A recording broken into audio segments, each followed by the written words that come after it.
Petit décryptage du discours de Bayrou à usage de ceux qui n'auraient pas compris. Alors, il commence sur un truc formidable. D'abord, on fait peur. Vous allez morfler. Ça va être pire que la Grèce, pire que partout. Et puis alors, en documentant bien, en disant que Tsipras, qui voulait pas se plier à la Commission européenne, il l'avait fait plier. Bon. Ensuite, la dette. Alors, il dit pas à qui on doit l'argent, mais c'est insurmontable. La dette américaine est en train d'exploser. On ne sait même plus qui a quoi. Les marchés sont en panique. Les masses monétaires vont à volo. Mais on nous parle de la dette. Formidable. Donc là arrive le meilleur, là où il veut en venir. Puisqu'on va devoir rembourser ce qu'on a mal géré, il va falloir que la population souffre. Alors c'est partout. On tape sur les vieux, on tape sur les riches, on tape sur tout le monde. Mais c'est poli. Alors on dit qu'on tape un peu sur les riches, parce que faut que ce soit juste. Hein. Et puis alors on tape sur tous ceux qui ont déjà pas de thunes. Est-ce qu'il a repris ma réforme de soins, qui, soit dit en passant, passait par des petits ajustements très profitables, comme tout simplement reconnaître des gens qui font déjà le boulot sur le terrain et en les faisant rentrer dans le système pour qu'ils cotisent. Concrètement, c'est quoi ?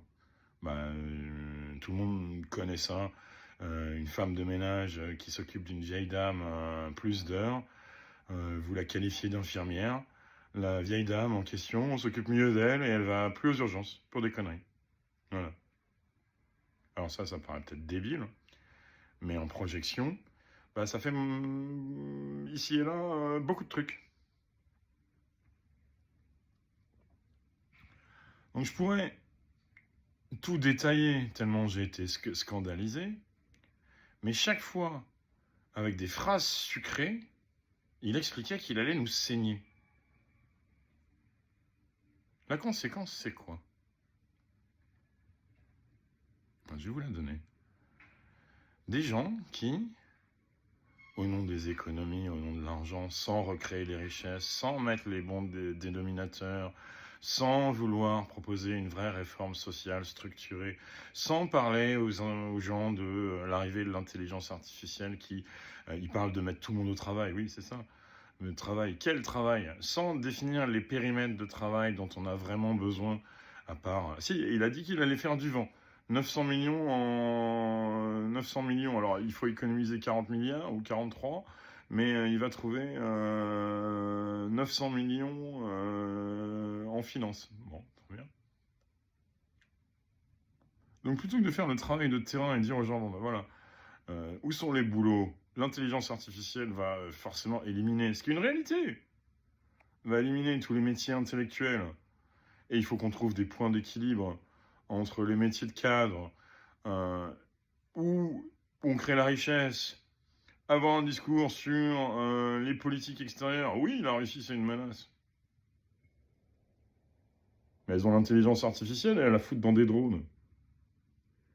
Donc là, qui bombardent des villes à Kiev pour montrer qu'ils sont dégueulasses, on le sait. Donc oui, est-ce qu'il faut se protéger ? Mais on va se protéger par l'exemple. En montrant aux populations russes qu'on n'a rien à craindre d'eux, et aussi qu'ils n'ont rien à craindre de nous.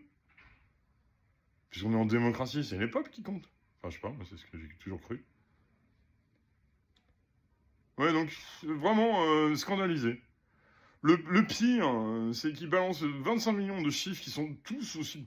Alors, il y en a 2-3 des vrais, bien évidemment, faut s'appuyer sur des trucs. Mais les autres, c'est des estimations bidons. Et vraiment, le clou du spectacle, c'est au nom de tous, démerdez-vous tout seul, mais on va rien vous donner. Voilà, si je dois résumer.